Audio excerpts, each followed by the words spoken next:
TV station live from Sydney, Nova Scotia.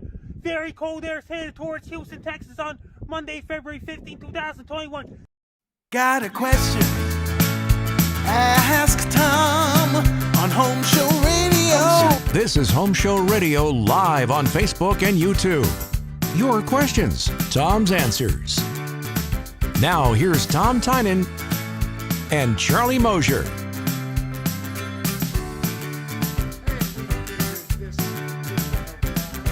Show Radio on Facebook Live, and of course on YouTube Live too.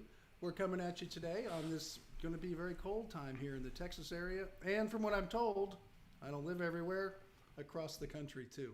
So we'll have to see what happens down here in Texas for those of you who listen or watch other places. But for us down here, it's cold too. And it depends where you are here. People say it's 50 degrees out here. They say, oh, it's got to be freezing. It's 35. We're not used to it. Remember, I'm Tom Tynan on Home Show Radio. I broadcast live every Saturday and Sunday. Saturdays from 9 to noon. Sundays, of course, from 8 to 11 on Sports Radio 610. And I'm waiting for my compadre here, Mr. Mosier, who's going to ask some questions, and we are going to answer them here at I'm gonna go behind the curtain a little bit here and let folks know that your microphone isn't working. You have your Yeti isn't plugged in or something. I'm getting audio off the computer and not your Yeti. So just so you know. But that anyway, one I think I could fix. Okay, we're a little late in the start. We had some technical snafus and somebody lost his temper. Me. No, I did too. I did. Okay. Can you hear me we were now both on the mad. microphone? Oh, no. I was madder than you were. Now wait a minute. Can you hear me on the microphone now? Not really, but that's okay. Really? Turn up the level on the back of your microphone. Turn it up. How about this one now? No. No, go back on the back of your microphone and turn the volume level up on it, because I have a feeling that's our problem. So anyway, as you can tell, we rehearse this thing for hours before we get on the air. But the good news, yeah, there it is. That's getting a little better. All right. Is it? Yeah, turn up even more. It'll get even better. So anyway, yeah, that's you see, very fancy broadcast equipment we're working with here. Anyway, I think it is when it works. When it works, yeah. Anyway, so Kind of like the cable company. Sometimes it doesn't work. Yeah, sometimes we get it, sometimes we don't, and there it is. So, but what we're doing here today is we are getting ready for the weekend. And if you haven't heard, if maybe you're living under a rock in the Houston area, you don't know that we're going to have like deep freeze. And I read this morning for like 10 days, Tom. Well, we've got all our trees covered. I hope it's not 10 days. My trees don't like 10 days without breathing. It's like my citrus trees have to wear a mask, see? And they can't breathe. Well, Yes. yeah, and we've been running around tying up and everything. And we're going to have a special guest join us here in a minute. Alan O'Neill is going to be joining us to give us some tips on getting ready. And so you can be ready. Alan O'Neill with Abacus Plumbing, one of our Home Show pros, will be joining us. And we've also arranged for a meteorological update. This is a Canadian forecast storm that's coming in. Nice. And so we've arranged for Tom's favorite weatherman to give us a forecast. This is Frankie McDonald to my own TV station live from Sydney, Nova Scotia. Very cold air is headed towards Houston, Texas on Monday, February 15, 2021. Temperature's going to drop. It's going to cause freezing rain. It's going to bring really cold temperatures in Houston, Texas and the surrounding areas. It's going to bring really cold temperatures with freezing rain and snow in Houston, Texas. It's a cold Arctic air. It's going to drill all the way down to southern Texas, including Houston, Texas, surrounding areas. It's going to reach Louisiana, including New Orleans. I want everyone in Houston, Texas to be prepared. Dress real warm. Wear warm clothes. Drink lots of green tea. Okay, Frankie, appreciate that. Frankie, you can stand by for some more, right? We'll be back to you a little bit later. Okay. All right, Tom, so we've got Frankie standing by. He'll have updates throughout the show here on the forecast. So. Well, I'm glad you know him personally. But you know what, Tom? It wasn't me. I called. He didn't know who I was. I said I was with Tom Tynan, and he said, oh, I'm in. So Oh, yeah. Okay, we fine. have him standing by. The other thing we do, of course, is answer the questions you send us at homeshowradio.com from the Ask Tom section of the website. Let's get right to one of those questions right now, Tom. First one for us comes from Joe in Willis. And he says, my son bought a home 36 years ago and has popcorn ceilings. He wants to know what should be done. Was there a difference in popcorn ceilings prior to the 70s? And if so, if it needs removing, Who, Tom, would you recommend to do that? Well, first off, somebody who does it a lot is Rudy at Rudy's Quality Painting. And the whole idea is it might have some asbestos in it. That's just the way it is. It's not going to be a lot, but it has to be removed. So the trick to it is getting it wet first, believe it or not, and it scrapes right off super easy. And that's what they'll do. They'll probably wet it down with a spray bottle and just start scraping and just scrape it all off. Then they collect it and it comes back up as, it just wraps right up in the plastic drop cloths and you haul it out. You vacuum it up real well and you're ready to texture and paint. But Rudy can do that for you. It's not that difficult. It's done all the time. Is it something that we should worry about? I mean, is there any harm to this stuff? I mean, is it safe enough to have in your house? It's actually probably safer to get rid of it, but no, nobody has the, asbestosis when it comes to this kind of thing. What happened with the asbestos industry was the production of it, the way it was used in shipyards and things of that nature, commercial buildings. But as far as a little bit that was used in homes, it's not an issue. You do want to clean it up. It's not going to be in such great quantities it's going to hurt anybody, but it's like dust of any kind. We have a sponsor, the tile removal people, that will actually go and remove all that dust too. That's just as harmful if you get enough in it, and that's from thin set and grout. So no matter what kind of dust you're talking about, removing it is the key. And when it comes to popcorn ceilings, Rudy has done probably 1 million miles of them, for that matter. So it's not a job necessarily for cutting edge. Tile removal. No, because it's not tile, but it is popcorn ceiling. No, and, but and Rudy can handle it. I was trying to help you subtly remember the name of the guy. So I know we got a lot. Well, of people. you did it very subtly. I really Thank you. appreciate that. Thank you. It's what I Yes. do. I know what you do. Hey, Yes. be nice. If I you're am. looking for one of our Home Show pros, all you have to do is visit homeshowradio.com and scroll down because you'll find them right there on the homepage. Any second, here they are. We have them all right there for you. And if you're not sure who it is, but you know what it is you need help with, you click on Find a Pro, and you can search our website via categories as well. So there you go. And of course, you are welcome to send your questions in to us here live on the show. All you got to do is put them in the comment section down there underneath, and then we'll put them on. We got one here from Tom G, who's got a question for you, Tom. He writes in, should the AC plenum box be insulated? Mine's a bare sheet metal box located under my house. It's already, if it's a plenum, it's insulated, but it's insulated on the inside. If you want to insulate it on the outside, if you're having some dripping problems or some kind of concerns that way, you certainly can, but it usually isn't because it has so many connections with all the ductwork that it's actually insulated on the inside, and then they cut the hole and they put the collar on there. It holds the insulation tight, so you don't see it, but it is insulated. Okay, perfect. Now we have that icy cold, brisk weather coming in, and for the help we need for that, let me see if I can pull this, if this is going to work right here. Alan O'Neill is joining us from Abacus Plumbing there in the palatial Alan O'Neill Management Suite. Hey, Alan, how are you? Hey, Charlie. Yeah, we're very, very palatial over here. Plumbing palatial, whatever. Okay.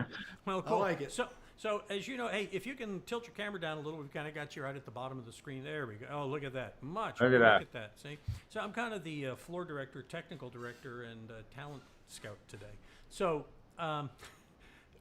Alan, I know that with all your years of plumbing experience, you know best how we can get ready for this the storm that's coming up here this weekend, this cold weather that's blowing in. What are some things that we should get after right away on the house to be ready? Yeah, absolutely, Charlie. Like, I'll tell you, a lot of times I hear these warnings coming and I'm a little bit skeptical because it always seems to change at the last minute, but this seems to be the real deal. There's very, very bad weather on the way, and they're saying it could be the worst freeze since 1989. So, of course, check all exterior pipework, any incoming water lines into the house, make sure they're insulated. If you happen to have a water softener or a water filter outside the house, make sure that's covered with a blanket or tarp or something to keep the frost off the unit. And then, of course, the famous sprinkler vacuum breakers. The last time we had a freeze here, literally hundreds of them popped off all over Houston. So, um, it's very easy to turn. There's two valves on the vacuum breaker. It's very easy to turn it off on both valves, and then there's two little screwdriver valves that will bleed down the vacuum breaker. You can do that if you're anyway handy at all. If not, just cover it really well and keep it protected from the frost. So that's the outside of the home. On the inside of the home, of course, just make sure you've got an appropriate amount of heat on. Of course, most people will, just to be comfortable. And then open any cabinets where there's pipe work. Example, the cabinets under the sink. Just make sure there's warm air getting to your pipe work. And if you're able-bodied enough to get into your attic between now and then, if there's any pipe work within about 6 to 10 feet of the exterior eaves of the house that's not insulated, it would be no harm to go get some insulation and cover that if you can. If you're not physically able to get down and put the insulation on the pipe, get some old blankets or something and throw it over the pipe work, but just protect the pipe work. And you're going to save yourself a lot of time, hassle, and heartache. It's no fun, believe me. Believe it or not, plumbers don't like freezes because we don't make any friends. We can never get there fast enough, and we're never cheap enough when we get there. So we don't like freezes no more than you do, but it's definitely coming. It's definitely coming. Tom, you got Alan, anything for Alan? No, I mean, it's pretty straightforward. We got a freeze coming. Watch your pipes. But here's one for you. Should we just turn the water on and let the water run all night long? That's what my dad always did. Yeah, it's no harm to allow it to drip into the sink because, moving water won't freeze. I don't love giving out that advice, Tom, because some people here turn on the faucet full bore and go to bed, and then the drain stops up and the house floods and there's no burst pipe. So if you're gonna let the water drip, just let it drip. Just the barest minimum movement will stop. Moving water won't freeze. So it's not a bad idea so long as you're careful and make sure obviously the stopper is out of the sink if you're doing it in a lavatory. If you're doing it in a kitchen sink, just make sure the drain's open and don't have too much water going into the sink, obviously. Yeah, but just to clarify, rivers do freeze. So it depends how cold it is. Absolutely, yeah. But Alan, I've heard it said also that, if you have pipes like on the outside walls in, say, the kitchen, leaving the cabinet doors open makes sense. I mean, is that true? Yeah, absolutely. Any heat you can get to the pipework, Charlie, is a huge help. So opening those cabinet doors, letting the hot air get into the sink cabinet, and especially if it's on an outside wall, you make a great point. Then you definitely want to get that warm air into that sink cabinet. For sure. I'm hoping that you guys it doesn't get so cold you can't make some friends out there with the storm coming up. Yeah, we're worried. We're worried about Monday and Tuesday morning because we're not going to send our guys out onto icy roads naturally. So, safety first. As soon as we can safely move our fleet around the city, we'll be out there fixing broken pipes for sure. Yeah, it's. I often say that I don't worry about me on the ice. I worry about the cars around me, and I guess there was a really bad pile up in the Dallas area today. Like 100 cars or something pile up. I saw some footage of that, and there was several fatalities. It looks really bad. So we don't want any of that. If there's anything to be taken from that, it's that you shouldn't mess around with the icy roads, and especially in a place like this, where people aren't accustomed to driving on them. Right. And we don't have salt trucks driving around and all the other stuff like you have in a northern city. It's just. It's kind of like when the bayous come up. If you just wait a little while, it's going to go down. So you'll be no need to rush around. So just relax. This is Texas. We'll probably be sunbathing next weekend, Charlie. So. Yeah, exactly. And we have been acclimated to staying home anyway. Right. So we'll Right. just do it again. Unfortunately. So, anyway, all right. Hey, Alan, thanks a lot. We're going to be joined by one of your plumbers a little later. He's actually going to demonstrate the things you're talking about, how to turn off that backflow preventer, how to cover up and all that. A little later Right. in our gala broadcast here, we'll have that. But thanks a lot for helping us out today. Thanks, guys. Best of luck. Take care. Thanks, partner. We'll see you. Thanks, Tom. Bye-bye. Bye. So there you go, Alan O'Neill, one of our home show pros, and I think one of our longest running home show pros too, Tom. He's been with us quite a while. 16 years, right? Yep. I was visiting When he with started, the folks at 2 men in a truck, about 16? Yeah. And he Yeah, maybe 17. and the first I forgot. advertising he bought when he opened Home Show Radio. Bought Tom. There you go. I didn't know, but I know we were one of his first. Yeah. You bet. So anyway, he's a good guy. And speaking of it, I was out at Absolute Comfort Air yesterday talking with Mark and Chad Shelton and Sky and all them about the year to come and everything. And they're like, we're like coming up on our 10th year. I said, wow, that's about a third as long as Ideal Roofing and Due West have been on. So, all right, let's get back to the questions. That's what we're here to do, to answer yours. And if you have some and you want to put them in the comment section, go ahead. We'll be happy to help you out. Next one comes from all the way from Claudine, not far. He says, I have granite countertops, Kenneth says, in my bathroom. What's your recommendation on resealing them? Yeah. I've had them since 1997. I'm not going to get into years. I'm having a hard time remembering. I'm getting so old now. But as far as that goes, I've had them since 1997 in my house. I've never sealed them. So I don't know how often you should do it because I haven't got to that point yet. You just keep them clean. Granite is really nice. Now, some of the light granites that are will take moisture because all granite does, and it'll show a little bit of a ring or something if you leave a lot of water on there, like from a glass, but it dries out. If you want to put some polish or some sealer on it because of that, fine. But I want to warn everybody that the minute you start using any kind of cleaner on it, like you would use on a daily basis after cooking and things, it takes the sealer right off. So I've never been a big proponent of sealing granite on a regular basis. If you think you need to, if you got an issue, fine. But for the most part, granite doesn't need it. It doesn't permanently get stained with anything. It really is an incredible product. And I think that's why all these inventions come out with all kinds of different, like silestones and quartz, and there was corian for a long time. But granite seems to still, everybody goes right back to it because of the fact that it works so well. You've got a lot of different choices. It looks fantastic. And so it's really zero to no maintenance. We are, as you know, we're getting our bathroom done. I mean, y'all may not know, but, Tom has heard me talk about They do this now. Yeah. When you have your master bath redone, it's kind of like camping out in your own house.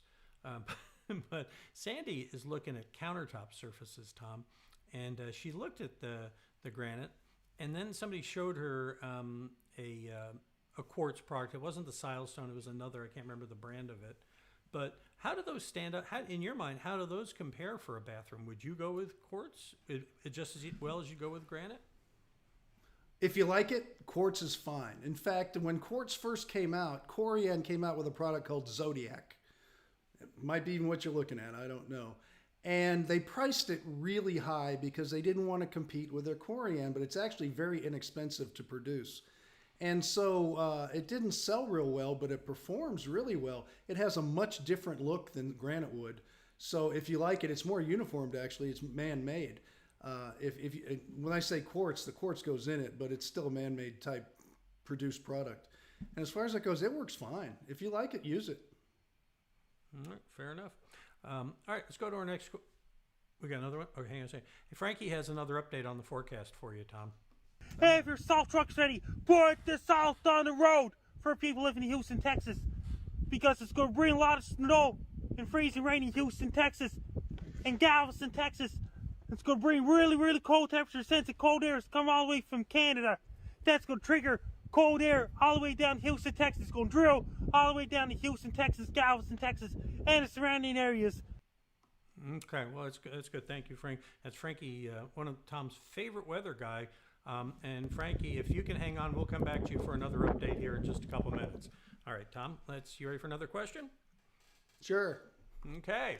Mike. Frankie has one, sure. Unless Frankie has one. Hang on a second. Frankie, do you have a question for us? Yes. No, he says no. All right, let's go to Frankie. Our next question comes from Captain Lundy in Bel Air, Florida. He says, my grandpops lives in a 55-plus condo built in 1980, and he has one of them ductless fans in the bathroom. Can he cover it up, or will that violate some kind of building code, Tom?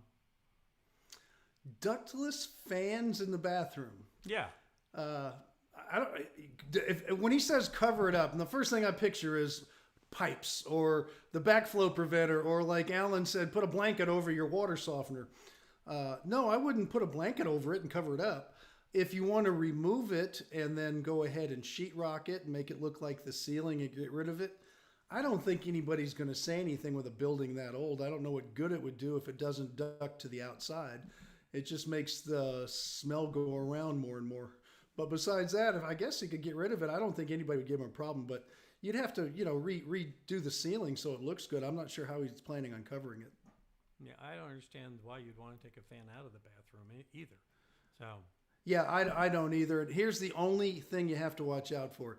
If you leave the wires there and not remove the whole thing, then you have to have access to where the wires are, which means it would go in a box and it would have, even if a solid cover plate on it, it would have some kind of cover plate on there. So you have to be able to get it. Now, if you remove the wires totally, then you don't have to worry about that. Or if there's an attic space up above it that you can get to, then you can just turn it around and have access to the wires up there. But as far as codes go, that's going to be the one thing you have to watch out for, I do believe. Mm-hmm. All right. And if he's in a condo, he's going to have to go to the condo association before he does anything like that as well, I'm sure. Yeah, I don't know if many people go for them for little things like that. A lot of people do their own stuff. But if you did, I suggest you be prepared for a long, grueling process of whatever they want you to do. That's it. Because whatever they want you to do is what you're going to do. Usually on the inside, you're okay with it. It's when you go to the outside, you can't do anything. Yeah, we're actually, Zach across the hallway is actually building a website for a condo association over there in Florida. And I want you to know, they make our HOAs in Texas look pretty laid back.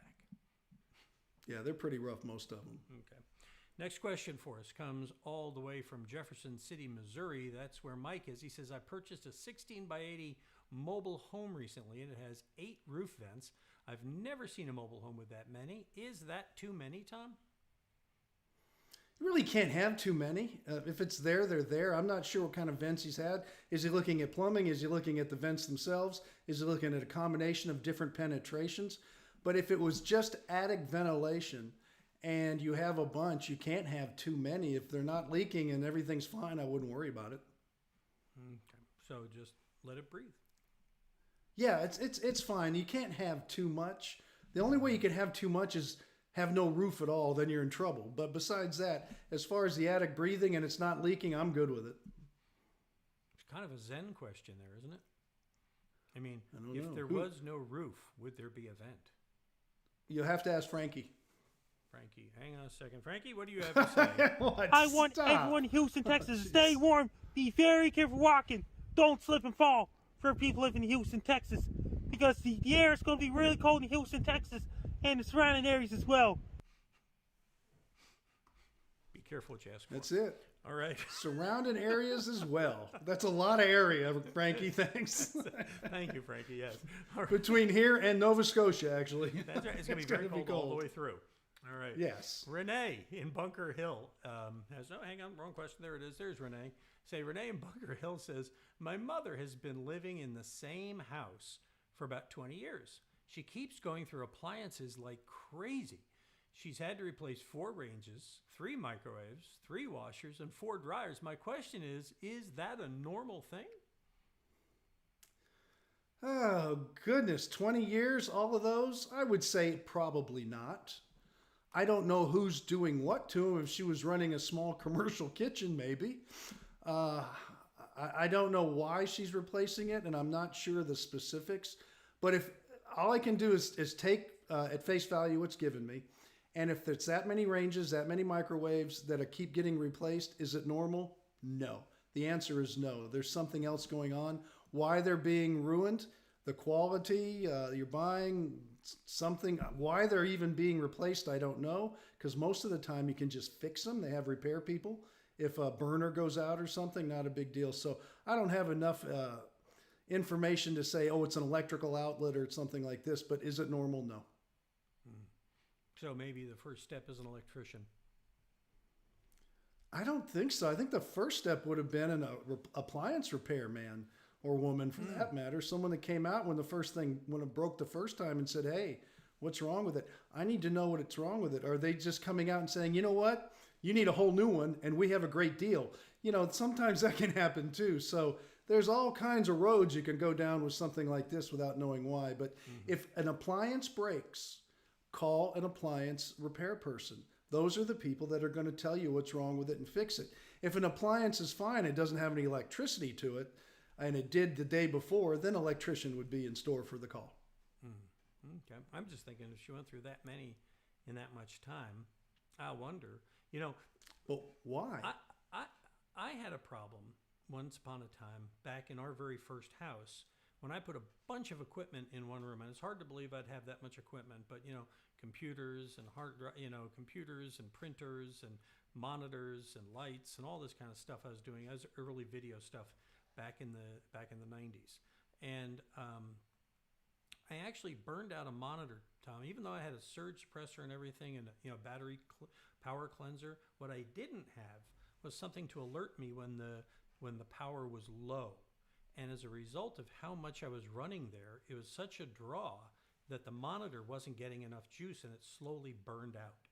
And so I wonder if it's possible that there may be an issue with the power supply in that house somehow, that there's some sort of draw on it somewhere that may be causing appliances to brown out. I don't think so. You know, I mean, could it be a low, feed to it? Yeah, maybe. But to have all of the appliances break like that, what is it going to burn out on a stove?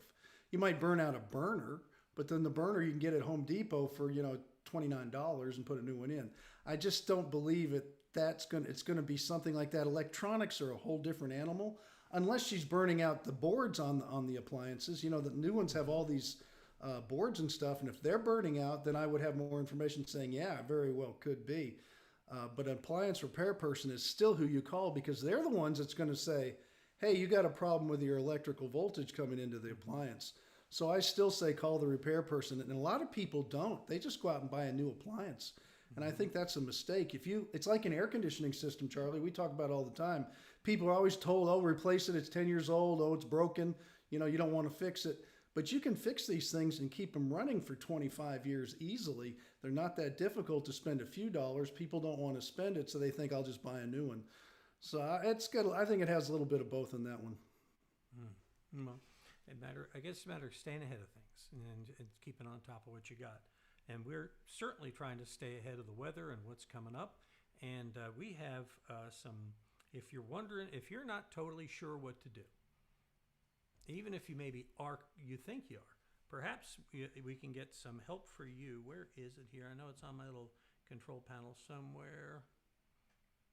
I love when I lose things like this. I'm losing my mind. I know I put it on here.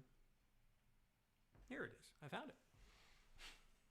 Let's get some help with your freeze prep. You want to make sure this pipe is protected, and if you leave air gaps around it, it could freeze. When water freezes, it expands.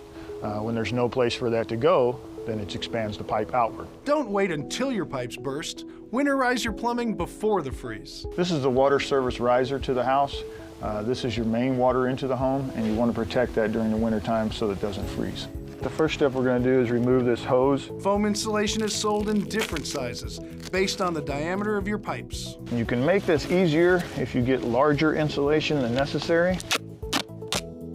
Duct tape helps hold it all together and closes the gaps. Especially at your cuts, there's no glue.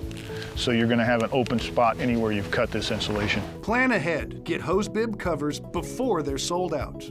Attach the loop to the hose bib, pull the T-handle and slide this back, and then adjust your line so that it is tight.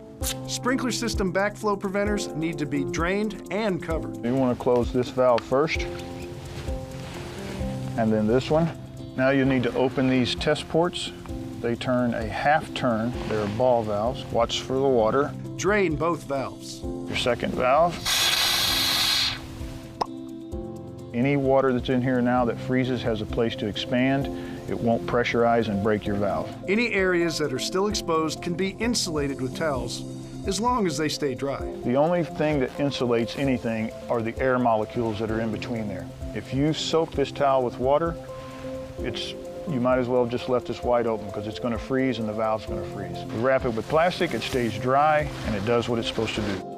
Zip ties make sure everything stays in place all winter long. Anything that's exposed above the ground needs to be protected from freezing. No matter what weather comes our way, you can trust Abacus Plumbing. That's what makes them a certified HomeShow Pro. For HomeShow Radio, I'm Tom Tynan. And if you're looking for our HomeShow Pros, you'll find them all at our homepage. You just scroll down there, right there, and you'll find them all listed. Their little logos on there, and you hear Tom talk about, you know who it is. But if you don't know who you're looking for, you can also search by category. So we got that set up for you to help you out, and that is that. So you got any other advice for getting ready for cold weather? I think you covered it real well with Alan, because that's all it is pipes. Mm-hmm. Besides that, extension cords on your space heaters, don't do it. That's always a good one. Mm-hmm. And if you are going to have space heaters, make sure they're away from cloth items like bedspreads, which is not a good idea if you're sleeping, as well as draperies and your furniture, of course, too. And don't lay them on carpet. Make sure they're on a fireproof area. Make sure your smoke detectors are working and your furnace is in good shape. It's too late to call anybody now. So hopefully you took care of all this, because for those of you that listen to the show regularly, I know you've already done all this with Absolute Comfort Air as far as your furnace goes. So you're in good shape. And Lord's Chimneys already got you covered, because your chimney's in good shape too. If not, remember this, because it'll happen again, maybe not this year, but be ready next year if you weren't ready this year. Yeah, it's never too late to get ready. And if you're not sure about your chimney, you can go ahead and call Lord's and set something up, and they'll be out as soon as they can get there safe and make sure your chimney's okay. But it's a good reminder that your chimney does need maintenance. It's not a maintenance-free thing in your house. Like, say, nothing. Yeah, no, I don't know of anything either. I had to think about it. Maintenance-free in your house, Yes. Nope. Yes? No. What? Nope. Nope. No. Okay. All right. So Tom is off this Saturday. He'll be back on Sunday. And I'm going to be sitting in for Tom Saturday morning with Jim Hardwick from Ideal Roofing, right after Sherry and where the Garden Pros go in here. I'm having the hardest time finding stuff. I'm starting to think I'm losing my mind. We had a rough start, Charlie. We did have a rough start, but we're having a gentle yes. landing. We deserve a hug. We do. All right. Here they are. You find them? Okay, there you go. Saturday morning. The garden guys. I bought the box with all the buttons. I should have bought a smaller one for my squirrel brain so I could run it better. But anyway, the Sherry from Plants for All Seasons and Anita from Nelson Water Gardens will be on. And then I will come on in place of Tom. I'll be joined by Jim from Ideal Roofing. We'll talk roofing and other home improvements. He's pretty capable in answering questions. And then Jason from Texas Floors will be with us in the 10 o'clock hour talking about floors. And then Rick, Tom's favorite AC ace, will be here in the 11 o'clock hour. And we're going to have some of Tom's greatest questions that he has answered about those things. They'll be part of the show as well. And we have one more. Hang on a second. Tom, we got one more. It's going to be so cold in Houston, Texas. How cold is it going to be, Frankie? If your furnace is ready and fireplace is ready to keep you warm as well, and keep the house warm as well. If anybody live in Houston, Texas, be prepared for very cold air on. Okay. Are you prepared for cold? I think we've pretty much covered it. You should be prepared for cold air by now. It's going to be cold. Frankie said so. Yeah, and Tom will be back on Sunday, though, and we'll do early edition, and then he'll answer your questions on Sunday. So you're welcome to call in and ask questions on Saturday. Tom will be back on Sunday, and that's pretty much what we have for the weekend for you. I'm good. All right. We'll be back again next Thursday with another Ask Tom Live right here. So send your questions. You want to send us your questions, it's real easy. You go to homeshowradio.com. Click on that blue Ask Tom button. It'll take you to this page where you can either send us a question with the form, you write it down, or you send us a video and we can answer it that way. Either way, whatever floats your boat, we're here to dock it safely with an answer that will keep you high and dry. As far as I could take that one. All right. Anything else to add, Yes. Tom, before we head out? No, I'm ready. No, ready for the cold weather. All right. Got everything see you but next Santa. We'll see you next Thursday live here on YouTube and Facebook. Got a question? Ask Tom on Home Show